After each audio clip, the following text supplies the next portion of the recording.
When most people break a bone, they believe the hardest part is over once the surgery is finished or the cast comes off. They expect the bone to be fully healed and ready to return to normal life. But in reality, there's a hidden stage of recovery that many patients never hear about. This is the invisible stage of bone healing, the stage where the bone may look connected on an X-ray, but still isn't truly strong enough to support full weight or normal activity. This is one of the biggest reasons why some people feel frustrated weeks after a fracture. They may still have pain, weakness, limping, or delayed healing, even though the doctor says the fracture is joining. Many patients hit what I call the 10-week wall. They expect to feel normal again, but the bone still feels fragile. The truth is, healing is not just about connecting the broken pieces. It is about transforming that soft repair tissue into hard, mineralized bone.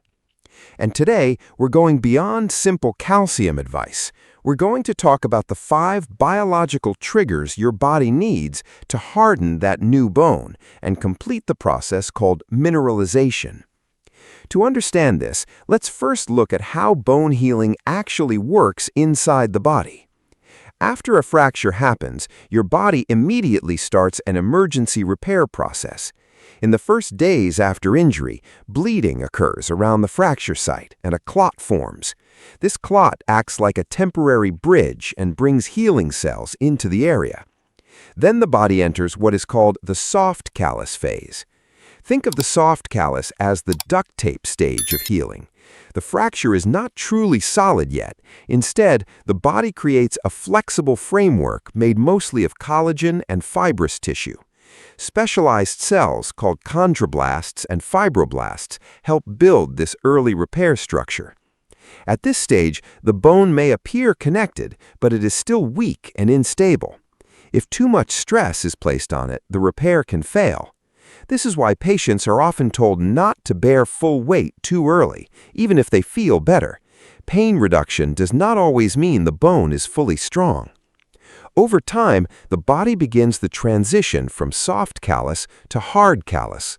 This is the most critical stage in long-term healing. This is the concrete phase of bone repair. Minerals like calcium and phosphorus begin to deposit into the collagen framework. The soft repair tissue slowly hardens into real bone. If you looked at an X-ray during the soft callus phase, you might see a faint, cloudy appearance around the fracture site. The bone edges may look blurry or hazy. But during the hard callus phase, the X-ray starts showing a denser, brighter white bridge crossing the fracture line. That white, solid appearance represents mineralization, the process that gives bone its strength. And this is where many people unknowingly fail their recovery. Because mineralization is not automatic, your body needs specific biological triggers to make this happen efficiently. The first trigger is vitamin K2, what I call the traffic cop of bone healing. Many people focus only on calcium, but calcium alone is not enough. Vitamin K2 activates an important protein called osteocalcin. Osteocalcin works like a delivery system that takes calcium out of the bloodstream and locks it directly into the bone matrix where it belongs. Without enough K2, calcium may circulate in the blood instead of strengthening the fracture. In some cases, excess calcium can even deposit into soft tissues and arteries instead of bone. This is why vitamin K2 is essential during fracture recovery. It tells the body exactly where calcium should go. Some of the best natural sources of vitamin K2 include natto, which is a fermented soybean dish, sauerkraut, and hard cheeses. Fermented foods are especially important because they naturally support K2 production. The second biological trigger is magnesium, the converter. Magnesium is one of the most overlooked nutrients in bone healing. Many people take vitamin D supplements, but still have poor recovery because they're low in magnesium. Why? Because magnesium is required to convert vitamin D into its active form inside the body. Without magnesium, vitamin D cannot function properly, and if vitamin D cannot work, calcium absorption becomes inefficient. Think of vitamin D as the gatekeeper that opens the door for calcium absorption. Magnesium is the key that turns the lock. Without the key, the gate never opens. Low magnesium levels may contribute to muscle cramps, weakness, fatigue, and delayed bone mineralization. Excellent magnesium sources include pumpkin seeds, spinach, almonds, legumes, and even dark chocolate in moderation. The third biological trigger is silicon, the forgotten scaffold mineral. Most people have never heard about silicon in bone healing, but research shows it plays a major role during the early stages of mineralization. Remember that collagen framework we talked about earlier?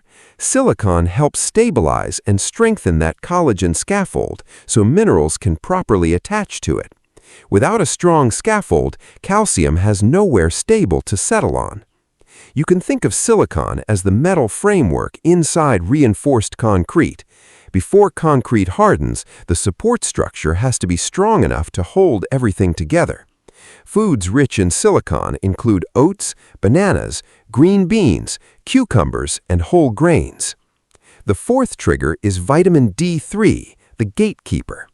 Vitamin D3 is one of the most important hormones involved in bone healing.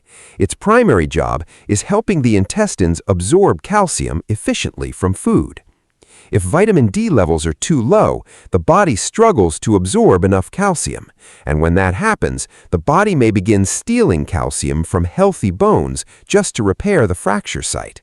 This means poor vitamin D status can weaken the entire skeleton over time. One of the most effective natural sources of vitamin D3 is sunlight exposure.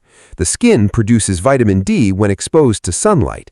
Fatty fish such as salmon and sardines are also excellent sources, along with egg yolks. Many patients recovering from fractures spend long periods indoors and unknowingly develop low vitamin D levels, especially older adults. The fifth and final biological trigger is quality protein, the foundation of healing. This surprises many people because they think bone is mostly calcium, but bone is actually 50% protein by volume. That protein is mainly collagen, the structural mesh that gives bone flexibility and strength. Without enough protein, the body cannot build a strong framework for mineralization. In simple terms, calcium is the brick, but protein is the steel framework holding the building together. If the collagen network is weak, minerals cannot create durable bone. High-quality protein sources include Greek yogurt, eggs, lean meats, fish, lentils, and dairy products. This is especially important for older patients because aging naturally reduces muscle mass and protein absorption efficiency. Now let's talk about why some patients experience stalled healing. One of the biggest problems today is poor nutrition filled with empty calories. Highly processed foods and refined sugars can increase inflammation and create an acidic environment inside the body. When the body becomes more acidic, it may pull minerals from bones to help balance the internal environment.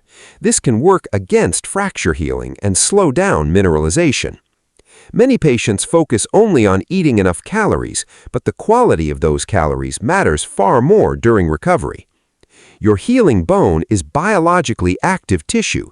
It requires nutrients, proteins, vitamins, and minerals every single day. Another major issue is impatience. Some patients return to heavy activity too quickly because the pain has improved, but pain reduction does not always mean the hard callus is fully mature. A bone may appear joined while still remaining mechanically weak. That's why follow-up X-rays are so important during fracture recovery. Doctors are not only checking if the fracture line is connected, they are evaluating the quality and density of the callus formation. So remember this important message: mineralization is a team sport. Calcium cannot work alone. It needs vitamin K2 to guide it into bone. It needs magnesium to activate vitamin D. It needs vitamin D3 to absorb properly. It needs silicon to stabilize the framework. And it needs quality protein to build the collagen foundation strong enough to hold everything together. If even one of these factors is missing, healing may slow down. So don't just eat for calories during fracture recovery. Eat for the hard callus, because the real goal is not simply connecting the bone. The real goal is building a bone strong enough to support your life again. Now I want to ask you something. Have you seen your latest X-ray? Was your doctor happy with the callus formation? And how long did it take for you to truly feel your bone was strong again? Let me know in the comments below.